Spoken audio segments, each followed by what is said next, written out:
جو حالات اطاعت کے ساتھ آئیں گے وہ حالات نبیوں کی لائن کے ہوں گے، اور جو حالات نافرمانی کی وجہ سے آئیں گے کہ وہ تو اللہ رب العزت تنبیہ کر رہے ہیں، اگر مان جاؤ تو ٹھیک ہے، ورنہ حالات دنیا میں ہوں گے، پھر حالات کی ابتدا قبر سے ہوگی۔ مرنے میں حالات ختم نہیں ہو جاتے، جی ہاں، لوگ حالات سے آ کر خودکشی کر لیتے ہیں کہ بھائی چلو قصہ ختم ہوا، کہ نہیں، قصہ ختم نہیں ہوا، اب تو قصہ شروع ہوگا۔ ہاں تو سمجھے حالات صرف زندگی تک ہیں؟ بالکل نہیں، حالات زندگی تک نہیں ہیں، حالات تو زندگی کے بعد شروع ہوں گے، حالات زندگی کے بعد شروع ہوں گے۔ اس لیے فرمایا کما تحیون تموتون وکما تموتون تحشرون، کہ تم جیسی زندگی گزار کر جاؤ گے تمہیں ایسی موت ملے گی، اور جیسی موت ملے گی تمہیں پھر ویسے اٹھایا جائے گا۔ سلسلہ ہے پورا، زندگی کا، قبر کا، حشر کا، یوں سلسلہ ہے۔ لیکن جو ایمان نہیں رکھتے، عبرت نہیں لیتے، وہ ان حالات سے کوئی سبق نہیں لیتے۔ اس لیے فرمایا کہ اپنے حالات کو حکام سے مت جوڑو، اپنے حالات کو احکام سے جوڑو۔ اس کے لیے ایمان شرط ہے، اس کے لیے ایمان شرط ہے، اس کے لیے ایمان شرط ہے کہ سب سے پہلے ایمان سیکھو اس کے لیے، کیونکہ حالات آئیں گے غیب سے، حالات آئیں گے غیب سے، اس لیے ایمان بالغیب پہلے سکھلایا گیا۔ حالات آئیں گے غیب سے، احکام غیب سے آئے ہیں، احکام غیب سے آئیں گے تو حالات بھی غیب سے ہی آئیں گے۔ یہ نہیں ہے کہ احکام تو غیب سے آئے ہیں، حالات کائنات سے بن رہے ہیں، ایسا نہیں ہے۔ جہاں سے احکام آئے ہیں وہیں سے حالات بھی آتے ہیں، جہاں سے احکام آئے ہیں وہیں سے حالات آ رہے ہیں۔ جی ہاں، کہ تم نے یہ حکم پورا نہیں کیا تم پر یہ حال آئے گا، تم پر یہ حکم نے پورا نہیں کیا تم پر یہ حال آئے گا۔ اس لیے میرے دوستو عزیزو، حضور اکرم صلی اللہ علیہ وسلم نے سب سے پہلے ایمان بالغیب سکھلایا، سب سے پہلے ایمان بالغیب سکھلایا کہ نبی کی لائی ہوئی خبر کو نبی کے اعتماد پر یقینی مانو۔ اگر یقینی مانو گے تو وعیدیں تمہیں راستے پر لے آویں گی، کیونکہ جو وعید سے نہیں ڈرتا وہ وعدوں کو نہیں پہنچتا، وعدوں کو وہ پہنچے گے جو وعید سے ڈریں گے۔ وعدوں تو کون پہنچیں گے؟ جو وعید سے ڈریں گے، ان کے لیے وعدے ہیں، وعید سے ڈرنے والوں کے لیے۔ ایک صحابی حضور اکرم صلی اللہ علیہ وسلم کی مجلس میں آپ نے فرمایا وقودها الناس والحجارہ، کہ جہنم کا ایندھن لوگ وہ پتھر ہیں۔ اور صحابی سن کر کہنے لگے کہ جہنم کے پتھر اتنے بڑے بڑے ہوں گے دنیا کے پتھر کی طرح؟ فرمایا نہیں، جہنم کا ایک پتھر دنیا کے سارے پہاڑوں سے بڑا ہے۔ اور صحابی سن کر بے ہوش ہو گئے خوف سے، کیونکہ ان کا سننا تھا یقین کے اعتبار سے، ہمارا سننا ہے معلومات کے اعتبار سے۔ حضرت فرماتے تھے یقین، یہ تاثر یقین کا ہوتا ہے، معلومات کا کوئی تاثر نہیں ہے۔ تاثر یقین کا ہے، معلومات کا کوئی تاثر نہیں ہے۔ جی ہاں، تاثر یقین کا ہے، تاثر یقین کا ہے، معلومات کا کوئی تاثر نہیں ہے، تاثر اصل یقین کا ہے۔ اس لیے سب سے پہلی بات یہ ہے کہ نبی کی خبر کو یقین کے ساتھ لو، نبی کی خبر کو یقین کے ساتھ لو۔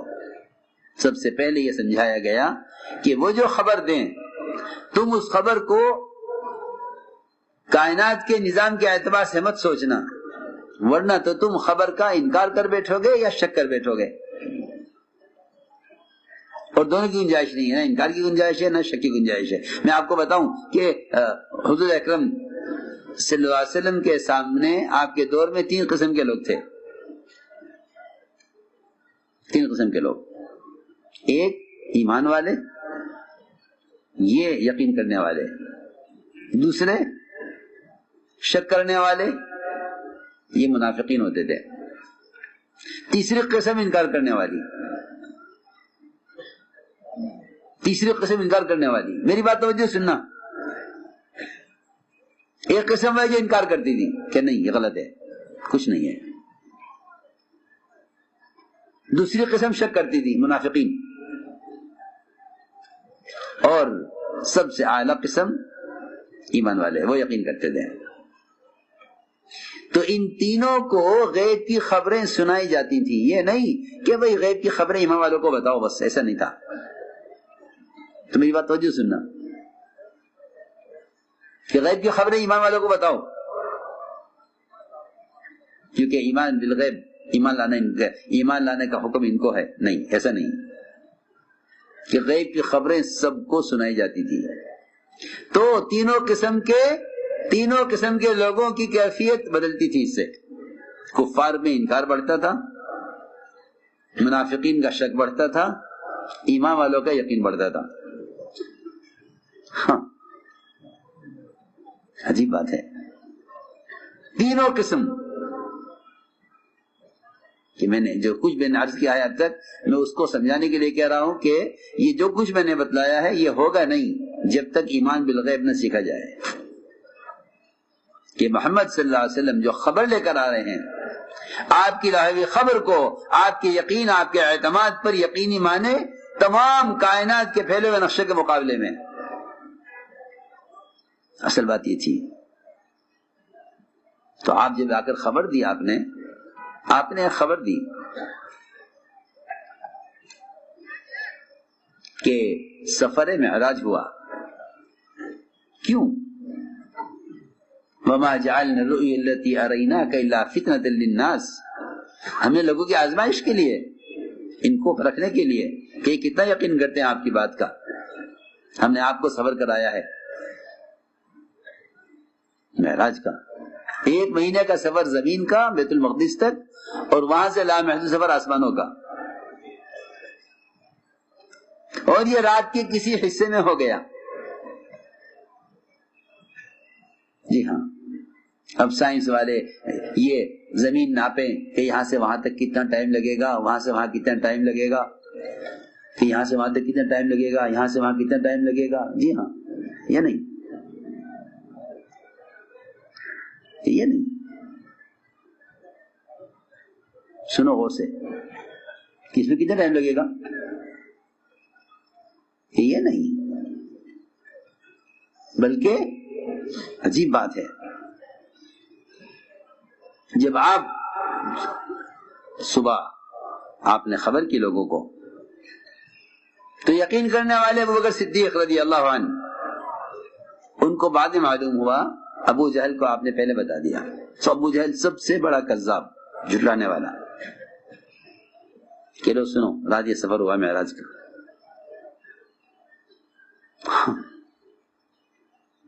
کہ دیکھیں یہ کیا، خبر کرو.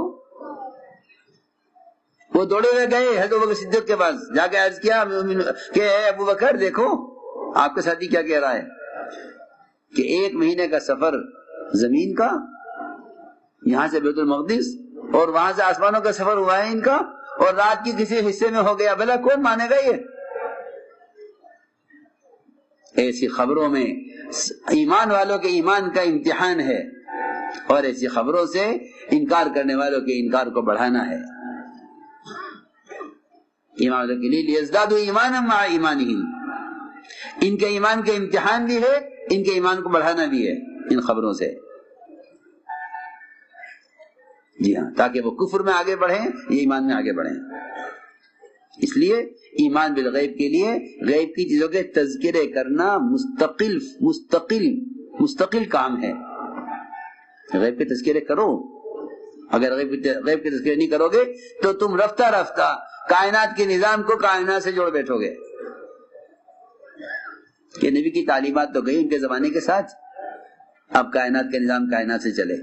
یہی وجہ ہے کہ لوگوں نے سائنس کے نظام اور علم کو اللہ کا ضابطہ قرار دے دیا ہے، اور کائنات کے جہل کو علم سمجھ لیا ہے، اور یہ سمجھ بیٹھے ہیں کہ اب جو نظام چل رہا ہے وہ نظام اسی طرح چلے گا. ایسا نہیں ہے. اس لیے کہا کہ ایمان بالغیب کے واقعات اور غیب کی خبریں سنتے رہا کرو.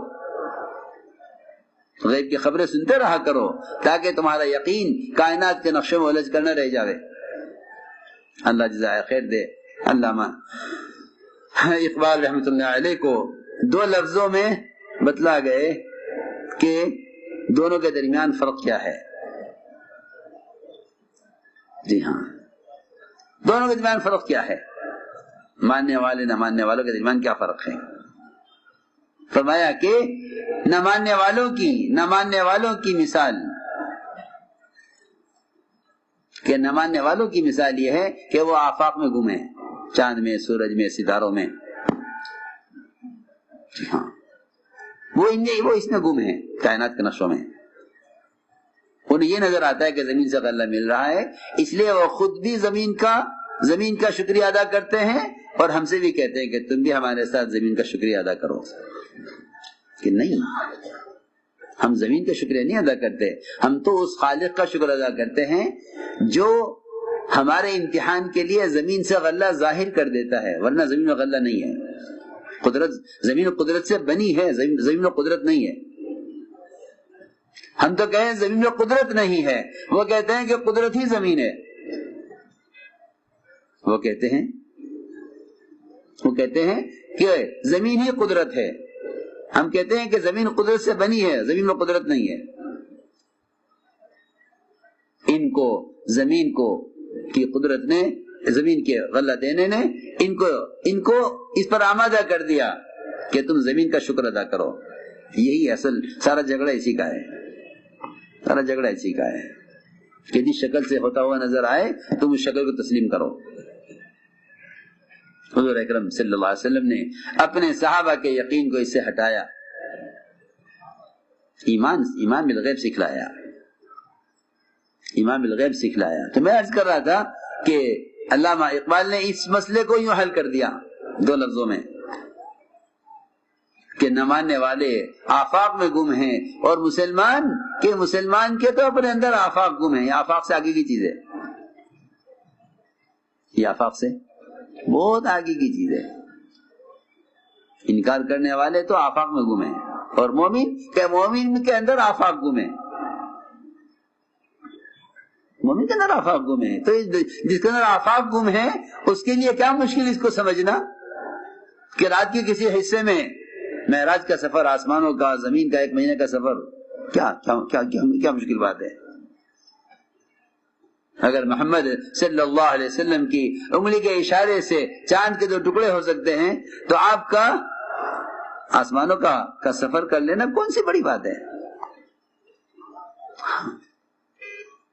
کون سی بڑی بات ہے۔ لیکن بات یہ ہے کہ اللہ تعالی انبیاء علیہ السلام کے ساتھ ظاہر کے خلاف صرف اس لیے کرتے ہیں تاکہ یہ دیکھیں کہ کون یقین کرتا ہے کون نہیں کرتا۔ اس لیے دوستو عزیزوں، یہ بات سب کے ذہن میں رہے کہ کسی حکم اور کسی سنت میں عقل مت لڑانا کہ یہ کیوں ہے، اس کی کیا ضرورت ہے۔ میں نے اندازہ کر لیا، یقین کر لیا، اور اس کا آنکھوں دیکھا مشاہدہ کر لیا کہ جو لوگ احکام کی علتیں تلاش کریں گے وہی دین کے احکام کو چھوڑیں گے۔ اس کو بھی چھوڑ دو، اس کی بھی ضرورت نہیں ہے، اس کو بھی چھوڑ دو، اس کی بھی ضرورت نہیں ہے، اس کو بھی چھوڑ دو، اس کی بھی ضرورت نہیں ہے۔ ہاں سنو غور سے، جب مسلمان احکام کو ہلکا سمجھ کر چھوڑے گا تو اغیار اسلام کے احکام میں مداخلت کریں گے۔ تم یوں کر لو، تم یوں کر لو، اب تم یوں کر لو، ایسا فرماتے تھے پہلے مسلمان دین کو بگاڑے گا پھر غیر دین کو مٹاویں گے۔ ہاں یہ ہے بات، پہلے مسلمان دین کو بگاڑے گا پھر وہ دین کو مٹاویں گے۔ یہ کہنا کہ انہوں نے یہ کر دیا، میں خدا کی قسم کھا کر کہہ سکتا ہوں اگر سارا باطل اگلا اور پچھلا ایک وقت میں جمع ہو جائے تو ایک استنجے کی لائن کی سنت کا مقابلہ نہیں کر سکتا۔ فرائض کا مقابلہ کریں گے، فرائض کا مقابلہ کریں گے۔ تم سمجھیں کہ جی ہم کیا کریں، قانونی ہے، کیا مطلب؟ تو میں نے عرض کیا کہ سنت میں عقل مت لڑانا، سنتوں میں عقل مت لڑانا بالکل. اس لیے کہ شاہ عبد العزیز محدث دہلوی رحمۃ اللہ علیہ نے فتح العزیز میں جو کی تفسیر ہے اس میں ما انت بنعمت ربک بکاہن ولا مجنون، اس آیت کے ذیل میں کہ اللہ کے فضل سے آپ کاہن اور پاگل نہیں ہیں، اس آیت کے ذیل میں حدیث نقل کی ہے کہ اللہ تعالی نے عقل کو پیدا کر کے اس کے 100 حصے کیے. ایک حصہ اللہ تعالی نے ساری مخلوق پر تقسیم کیا ہے. جن احمقوں کے کہنے پر ہم دین کے احکام کو چھوڑتے ہیں ان تمام احمقوں کو جمع کر لیا جاوے اور جتنے ذی عقل ہیں سب کو جمع کر لیا جاوے تو ان سب کے حصے میں عقل کا 100واں حصہ آیا ہے.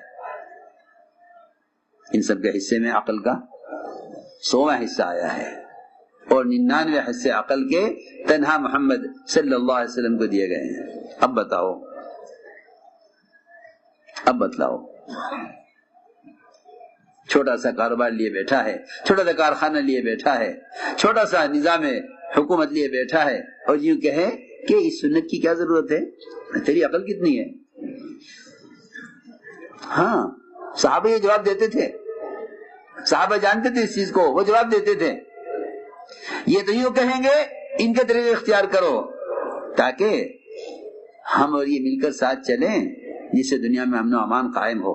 دیکھو تو صحیح کیسے حماقت کے مشورے ہیں. ہاں ساتھ مل کر چلو تاکہ دنیا میں امن قائم ہو. کہ امن ساتھ مل کر چلنے سے قائم نہیں ہوگا، امن تو دین کے احکام پر جمع ہونے سے قائم ہوگا. ہاں یہ بات سمجھنی چاہیے کہ امن تو دین کے احکام قائم کرنے پر ہوگا. ان الذين آمنوا وعملوا الصالحات سيجعل لهم الرحمن ودا، کہ ہم ان کے درمیان میں بے غرض محبت پیدا کریں گے اس شرط پر کہ ایمان اعمال صالحہ پر آویں.